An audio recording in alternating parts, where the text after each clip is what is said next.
Boo. I just turned on one of the green, what do you call that? The hydroponic system. Boo hates it. He absolutely hates it. Hey, I'm just quickly showing folks these, and they're not perfect, they're mine. The one in the center I'm very proud of. The other two pieces are practice pieces from, oh, I don't know, did I put a date on them? 2022. The other one I think is from around the same time. I would have done them all consecutively together.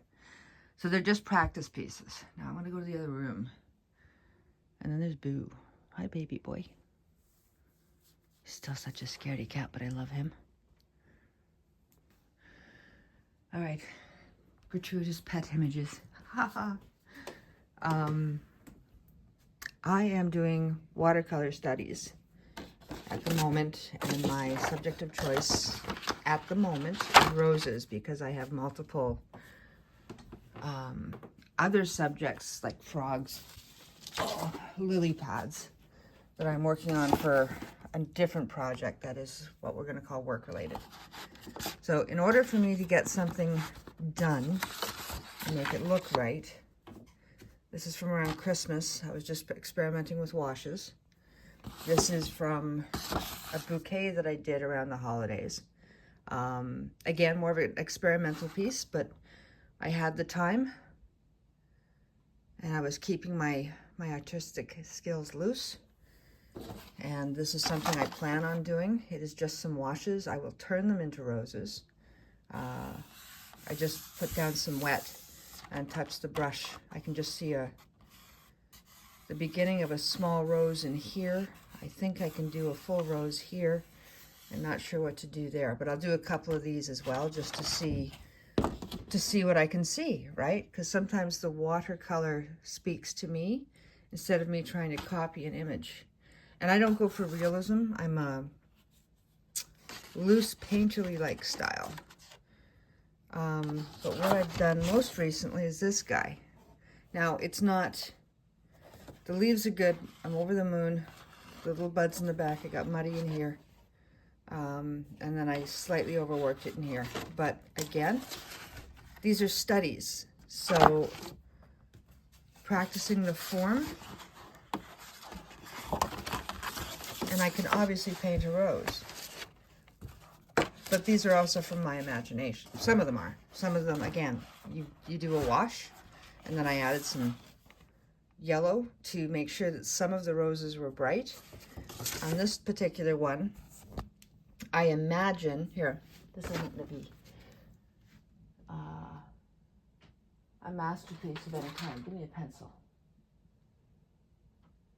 I would prefer a pencil to a pen. 1 second. Sorry about that. So this is from my imagination. This is just me following where the watercolor goes. I can absolutely see a rose forming in here. I can see another one in here. Just by letting my eyes relax, right? And knowing how, this is why I do the studies. I am familiar with the fact that a rose and how it unfolds. You have a petal wrapped in a petal, wrapped in a petal, and then you have to have depth. So areas that are darker that go out to the areas that are lighter, and you need to allow for a light source. In this particular instance, I am thinking the sun is from above and slightly in front.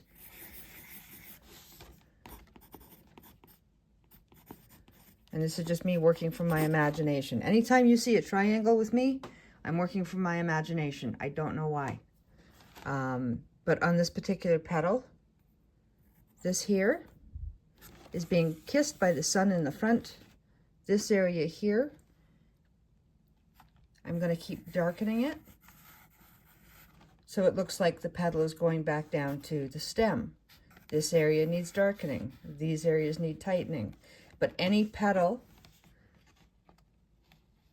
that I believe the sun would be touching because it is fully formed, fully unfolded, I'm going to be doing a wash of yellow over to emulate the sunlight.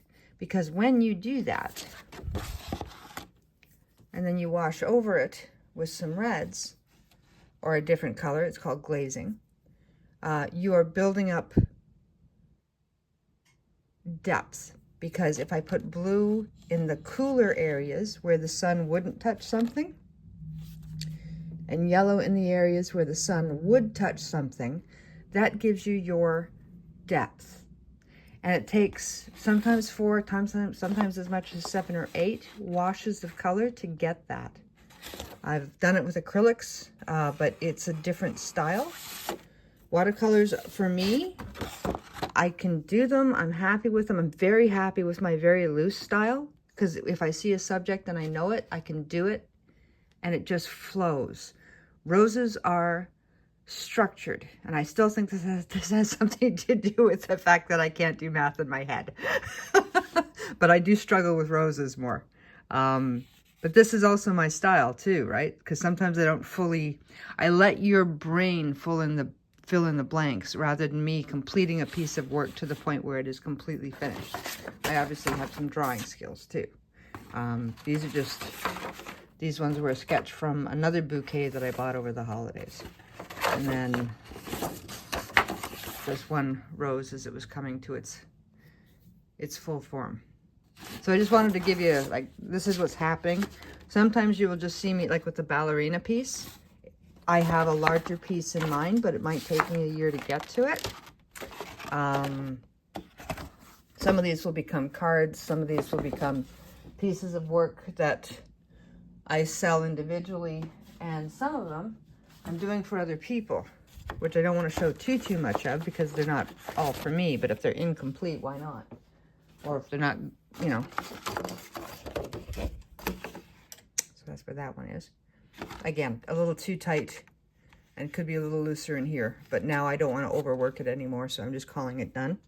And I'll use it for something else. Now, these are sketches. I'm doing character work. They're just concepts. I got muddy with the watercolor in here, so this is where I stopped. Love the feet. I genuinely love the feet.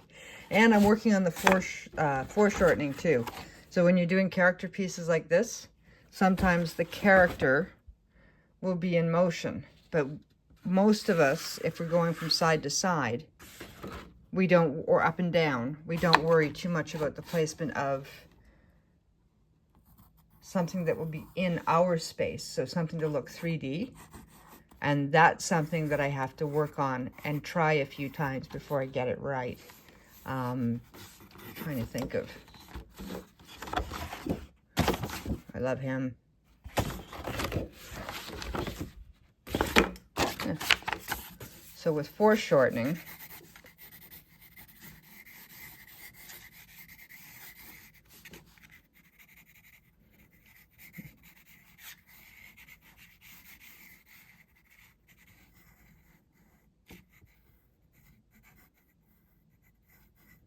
I'm just working from my imagination.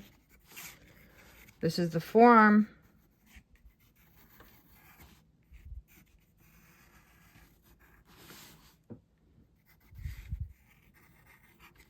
Shoulder.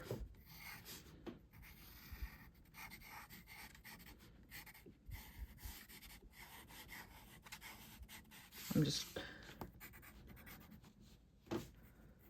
now, to make this come toward me,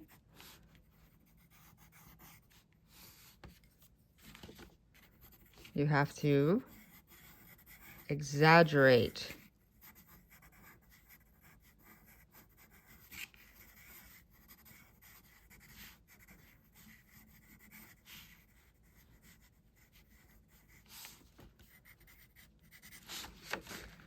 just a quick sketch, but I will be exaggerating the size of the hand and then playing with proportions to get that hand to pop.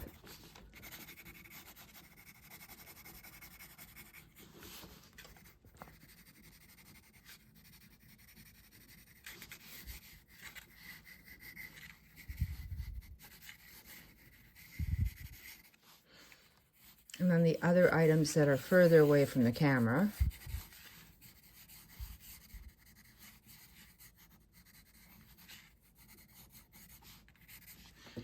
Get smaller.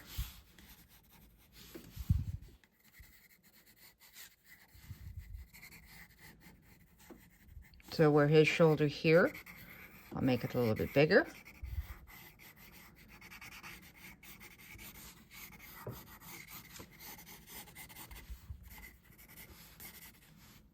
I'm sorry, please remember, at the moment, there's a camera in one hand, and I haven't had my first cup of coffee yet. This is just a concept.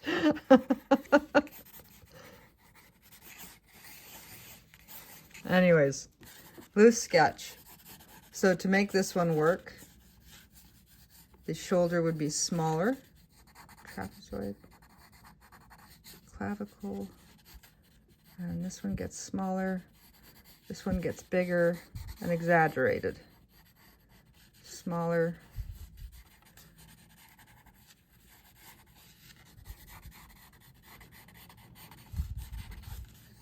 And the human form, although I did some nudes and life drawings way back when, this is the movement. This is what I'm after. Again, unless I'm working on it, I lose muscle memory, but it tends to come back after a little bit.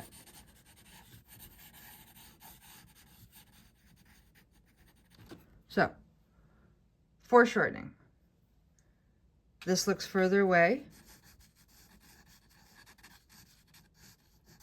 There are lots and lots and lots and lots and lots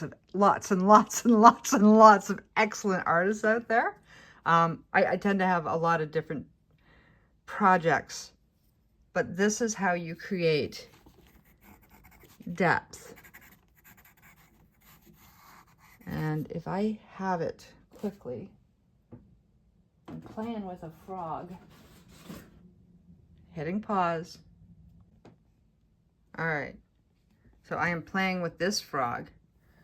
I am going to be working on the size of the hands, and pretty much the same idea again, although I'm happy with it. I just have to exaggerate a little bit more. So I don't teach, but I know what I'm talking about. And unfortunately, if you're following me, this is one of the reasons why I can also do some decorative stuff when I do baking, when I do the baking. But my real life also comes first. And the sourdough scoring. So that's some stuff I want to play with too. Anyways, I just wanted to show you what I'm up to and why sometimes you'll see a frog when you expect to see a boule or a petard or a baguette. Perhaps I'll paint a bullfrog instead. Anyways, have a great morning. Bye.